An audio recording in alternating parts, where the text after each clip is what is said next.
Assalamualaikum warahmatullahi wabarakatuh. Perkenalkan, nama saya Muhammad Gifari dengan NIM 24338063. Jurusan Teknik Mesin, Prodi S1 Teknik Mesin.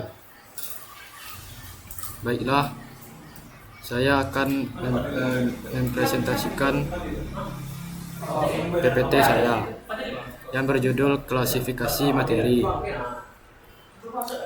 Sebelum kita masuk ke pembahasan klasifikasi materi, kita harus tahu dulu apa itu klasifikasi materi. Klasifikasi materi merupakan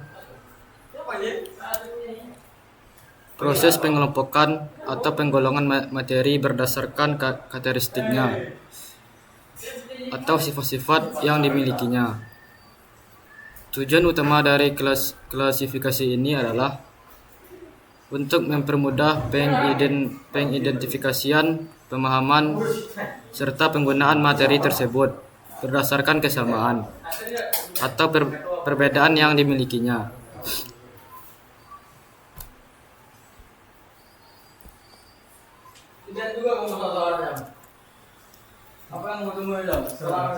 Ada beberapa contoh klasifikasi materi. Yang pertama itu logam dan non-logam. Logam yaitu pengelompokan bahan-bahan berdasarkan sifat fisik dan sifat kimia yang dimilikinya.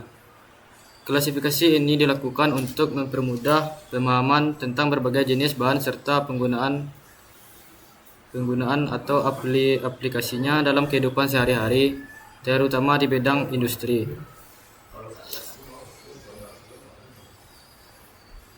Klasifikasi materi tentang logam juga ada beberapa komposisinya. Yang pertama itu logam murni. Logam murni ini terdiri dari satu elemen saja yang digunakan dalam keadaan yang hampir murni. Contohnya seperti emas, perak, tembaga, besi, dan aluminium. Yang kedua yaitu paduan logam. Paduan logam ini terdiri dari dua campuran atau lebih dengan elemen lain. Paduan ini dibuat untuk meningkatkan sifat kekerasan dan ketahanan terhadap korosi. Contohnya seperti baja, kuningan, tembaga, seng, perunggu, serta timah.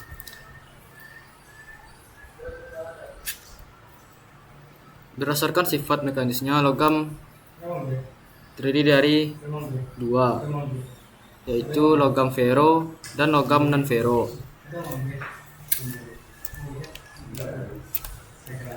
Logam fero mengandung besi sebagai komponen utamanya, sedangkan logam non-fero logam yang tidak mengandung besi.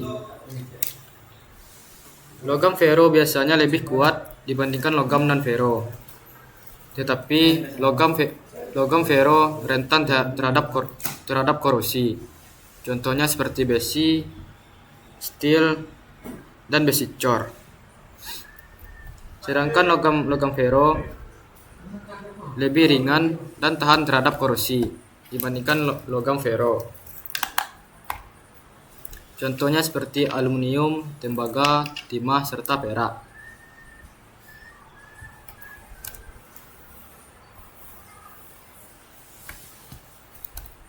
Logam juga mempunyai 4 karakteristik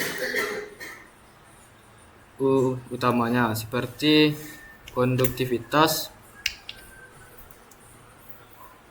titik leleh dan titik tinggi, kilau logam. Sedangkan karakteristik materi non-logam yaitu konduktivitasnya rendah, tidak dapat mengantarkan listrik atau panas dengan baik, keras dan lunak. Banyak non-logam mudah pecah atau retak bila dikenakan tekanan, contohnya belerang. Titik leleh dan titik didih rendah. Umumnya non-logam memiliki titik leleh dan titik didih yang relatif lebih rendah dibandingkan logam.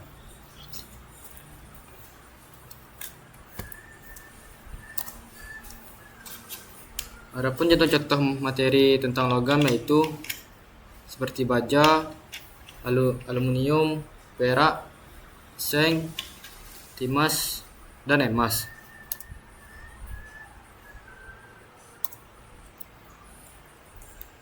Perbedaan sifat-sifat logam dan non-logam yaitu logam memiliki konduktivitas listrik yang lebih rendah, yang lebih tinggi, sedangkan non-logam memiliki konduktivitas listrik yang rendah. Kedua, kilau. Logam memiliki kilauan, sedangkan non-logam tidak memilikinya. 4. Kekerasan. Logam umumnya keras dan tahan terhadap benturan, sedangkan non-logam beragam. Ada yang keras dan ada juga yang lunak. Adapun pengaplikasian materi logam dan non-logam dalam kehidupan sehari-hari yaitu di bidang konstruksi seperti baja untuk bangunan dan semen untuk konstruksi. Kedua, barang-barang elektronik seperti tembaga untuk kabel dan silikon untuk chip komputer. Ketiga, titanium. Titanium digunakan pada bidang medis terutama pada implan, yaitu pen pada tulang, dan karbon untuk pencitraan medis. Keempat, transportasi.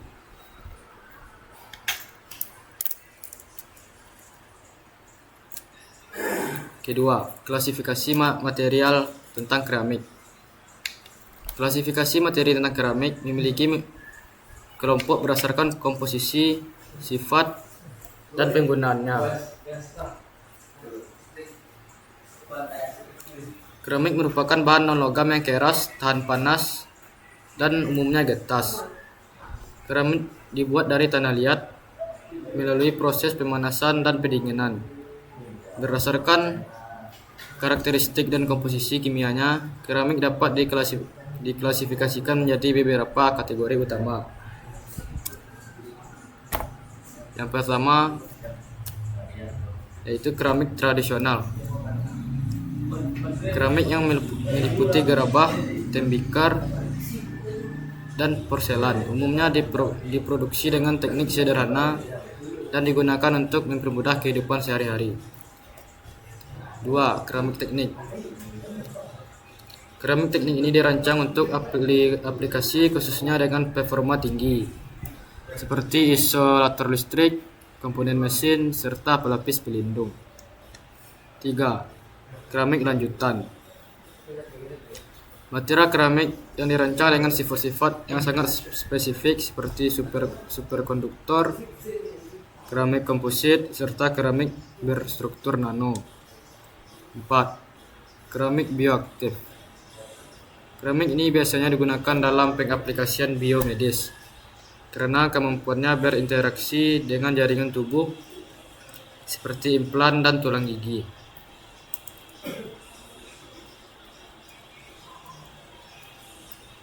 Adapun kelemahan dan keunggulan karakteristik keramik yaitu keunggulannya kekuatan tekanan yang tinggi, kekerasan yang tinggi, tahan panas dan tahan terhadap korosi, serta isolator listrik dan panas yang baik. Kelemahannya getas dan mudah pecah, rentan terhadap kejutan termal, sulit dibentuk dan diproses, dan biayanya terlalu tinggi.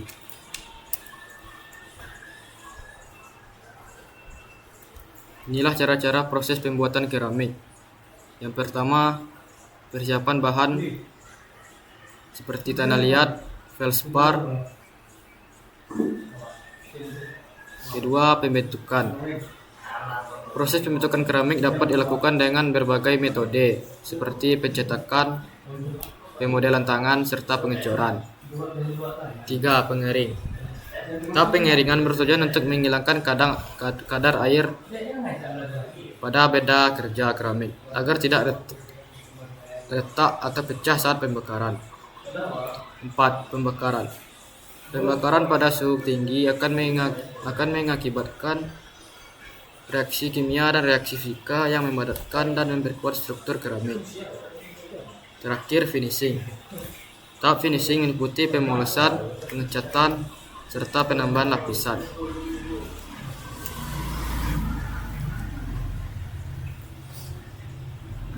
Inilah contoh penggunaan keramik. Yang pertama pada rumah tangga, seperti peralatan makan, keramik lantai, dinding, serta perlengkapan dapur. Yang kedua, keramik juga digunakan dalam bidang industri, seperti komponen mesin, isolator listrik, serta alat-alat tahan panas. Ketiga, keramik juga digunakan untuk seni, seperti patung, membuat vas, piring, serta berbagai bentuk karya seni lainnya. Adapun kelebihan dan kekurangan keramik yaitu kuat dan tahan lama, tahan panas dan tahan korosi, isolator listrik yang panas yang baik, tapi kekurangannya mudah rapuh dan mudah pecah, dan juga rentan terhadap kejutan termal. Prospek dan perkembangan keramik. Pengembangan material baru. Riset dan pengembangan terus dilakukan untuk menciptakan material keramik dengan sifat-sifat yang lebih unggul, seperti kekuatan yang lebih tinggi, ketahanan suhu yang lebih baik, serta biokompatibilitas yang lebih tinggi. 2. Aplikasi baru. Keramik semakin banyak digunakan dalam berbagai aplikasi baru, seperti sel bahan bakar, sensor, teknologi, energi, dan energi terbarukan. Teknologi produksi yang lebih efisien. Perkembangan teknologi manufaktur membantu meningkatkan efisiensi produksi keramik, dapat mengurangi biaya, dan dapat meningkatkan kualitas produk keramik. Selanjutnya, klasifikasi materi polimer. Polimer merupakan rantai panjang molekul yang terdiri dari unit berulang yang disebut monomer. Polimer sangat penting dalam kehidupan sehari-hari dan digunakan dalam berbagai aplikasi karena sifatnya yang ringan, fleksibel, anti air, dan tahan lama. Polimer dapat diklasifikasikan berdasarkan berbagai kriteria seperti asal, struktur, sifat, dan pengaplikasiannya. Ada 2 macam polimer, yaitu polimer alam dan polimer sintetis. Polimer alam merupakan polimer yang terjadi secara alami, ditemukan dalam tumbuhan, hewan, atau manusia.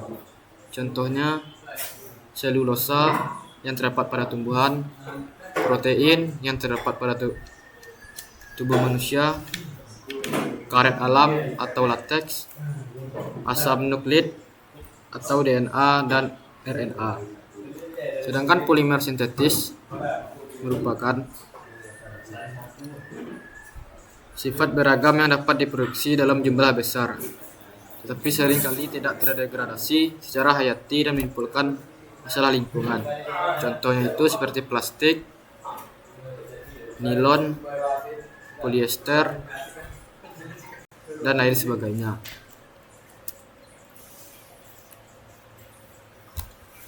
Struktur molekul polimer. 1. Monomer. Unit dasar pembangunan polimer disebut monomer. Monomer ini terikat bersama melalui ikatan-ikatan kimia.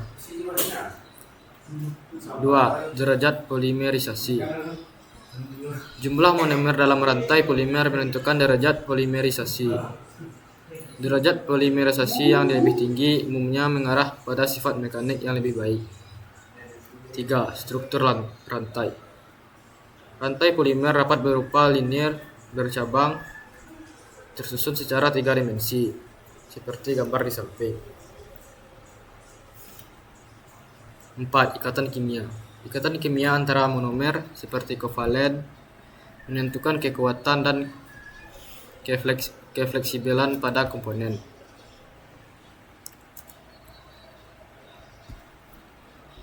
Adapun sifat-sifat dari polimer yaitu kekuatan tarik, fleksibilitas, dan titik leleh.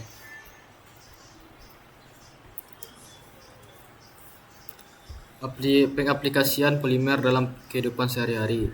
Pertama, kemasan. Contohnya seperti plastik, kantong kresek,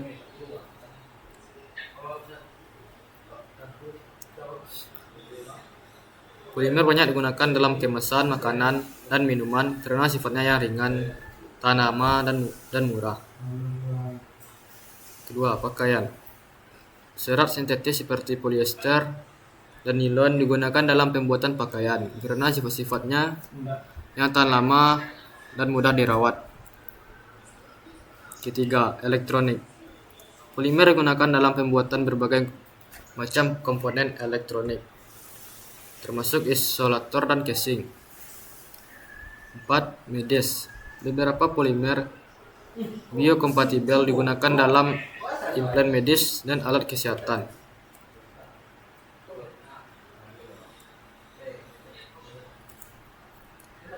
Keunggulan dan kekurangan polimer.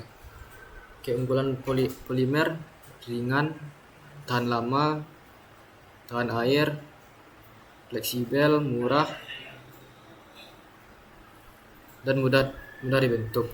Sedangkan kekurangannya susah terurai, tidak terdegradasi secara hayati, dapat mencemari lingkungan, serta bersifat toksik.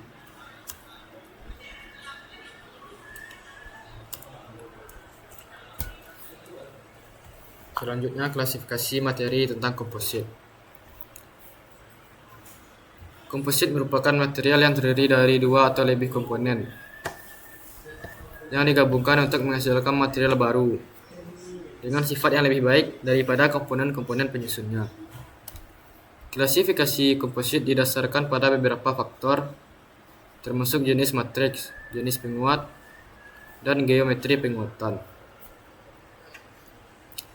Pemahaman yang mendalam tentang klasifikasi ini sangat penting dalam memilih material yang tepat untuk pengaplikasian tertentu.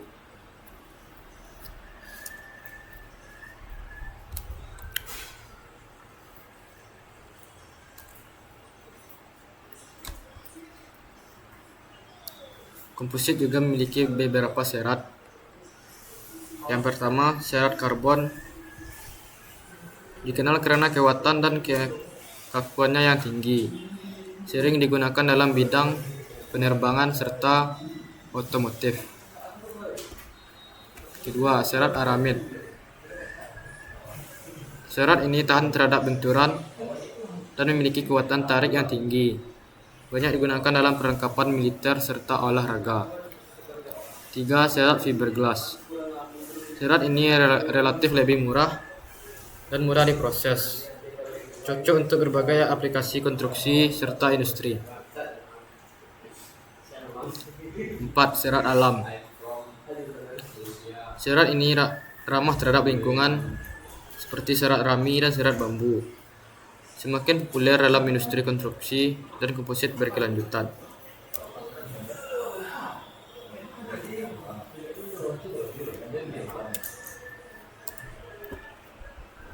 Komposit laminat. Strukturnya berlapis. Laminat terdiri dari beberapa lapisan material komposit yang disusun secara paralel dengan orientasi yang berbeda untuk meningkatkan kekuatan dan kekakuannya. Orientasi syarat.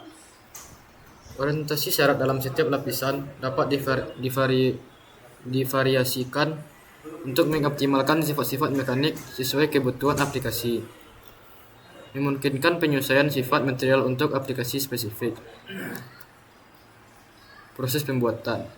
Proses pembuatan laminat meliputi penumpukan lapisan prepreg atau lembaran serat, diikuti dengan proses curing atau pengerasan untuk menghasilkan struktur yang kuat dan terintegrasi.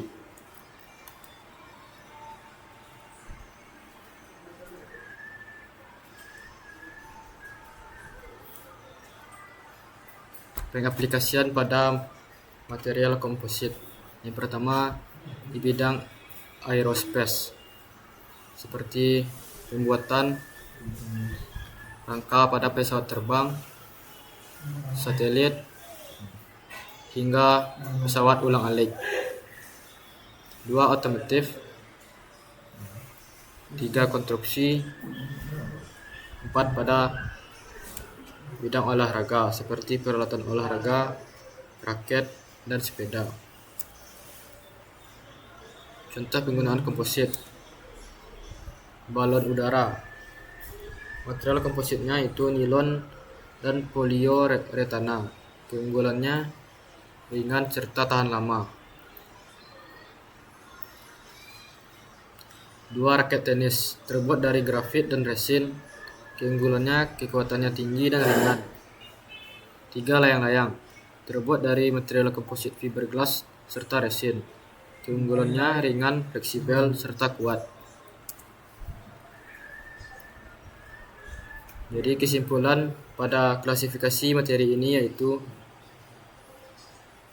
logam memiliki sifat konduktivitas listrik yang baik, tinggi dan panas, kuat serta tahan lama. Contohnya besi, tembaga, dan aluminium. Sedangkan non-logam bersifat isolator, rapuh dan memiliki titik leleh yang rendah. Contohnya oksigen, sulfur, dan karbon. 3. Komposit. Menggabungkan sifat logam dan non-logam menghasilkan material yang kuat dan ringan. Contohnya fiberglass dan beton bertulang. 4. Keramik dan plastik, atau disebut juga dengan polimer. Keramik keras, tahan panas, tahan terhadap isolator listrik. Plastik bersifat fleksibel dan mudah dibentuk. Contohnya porselen dan polietilen. Kesimpulannya, pemahaman tentang klasifikasi materi sangat krusial dalam berbagai aplikasi teknologi dan industri. Kemampuan untuk memilih dan mengelola material yang tepat berdasarkan sifat-sifatnya merupakan kunci keberhasilan dalam pengembangan produk dan inovasi. Mempelajari karakteristik masing-masing kelompok material, logam, non-logam, komposit, keramik, serta polimer memungkinkan kita untuk merancang dan membangun berbagai macam produksi dengan fungsi dan kinerja yang lebih optimal. Pengembangan material baru terus berlanjut, didorong oleh kebutuhan akan material yang lebih kuat, ringan, tahan lama, dan ramah terhadap lingkungan. Sekian presentasi saya pada hari ini. Saya ucapkan terima kasih. Wassalamualaikum warahmatullahi wabarakatuh.